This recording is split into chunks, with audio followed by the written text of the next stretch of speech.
How is working with dreams practical? Let's talk about it. This is the 10th video in my series on decoding your dreams. I'm going to give you 3 examples, one from career, one from health, physical health, and one from mental health. Before we do though, brief comment. Some of the most worthwhile things in life aren't necessarily practical or useful. Beauty, intimacy, love, enjoyment, things like that. And the way of working with dreams can bring all of those as well as wisdom. So just know that. Sometimes though, we get into situations where we have to justify what we're doing on the grounds of some bottom line. So here you go for that. So some years ago, I was working for an insurance company right out of college. And there had been some layoffs, and so I went to bed one night wondering about my future at the company. I dreamed I was in a huge stadium, and an airliner had crashed right down on the ground in the middle, and somebody had taken all the bodies out. Everybody aboard was killed in the crash.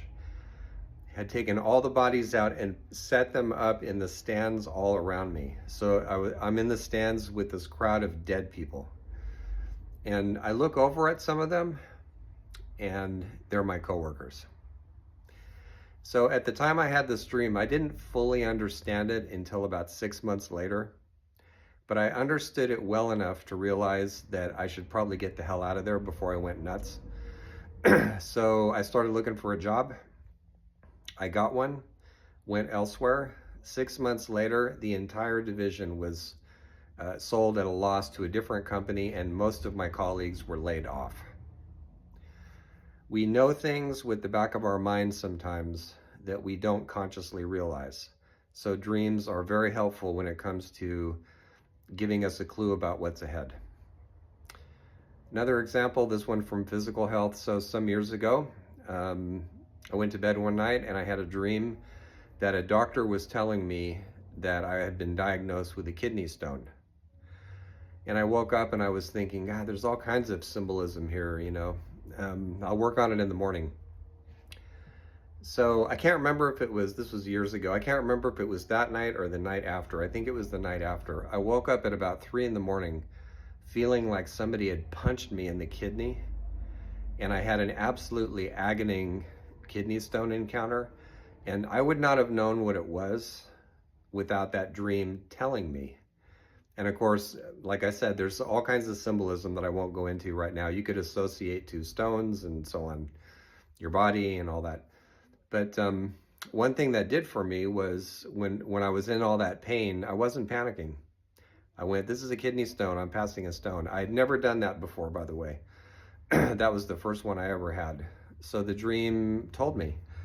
And dreams often will give you a kind of diagnosis, and it doesn't replace a doctor visit, but sometimes when there's something going on with your body, your dreams will reflect that. Third example from mental health. So because of how I grew up, from time to time I've had to deal with codependency. So there was a time in my life some years ago when there was a lot of people around me who were just pulling on me for things and depending on me for things and taking up a lot of space and not giving me much in return. And so this was happening not only in my personal life, but at work as well, right? Went to bed one night and I was wondering, why am I so depleted? And I dreamed that vampires were sucking me dry. They were taking all the blood out of me. And I woke up the next day and went, I've got to do something about this. I need to set some boundaries. So the dream was watching out for my mental health. I could list hundreds of examples of dreams that are useful just on a day-to-day practical level. So hopefully these 3 will get you thinking about it. In the next video, by the way, I'm going to go into some common questions that come up, like what if I don't dream much and things like that. So let's deal with that in the next video.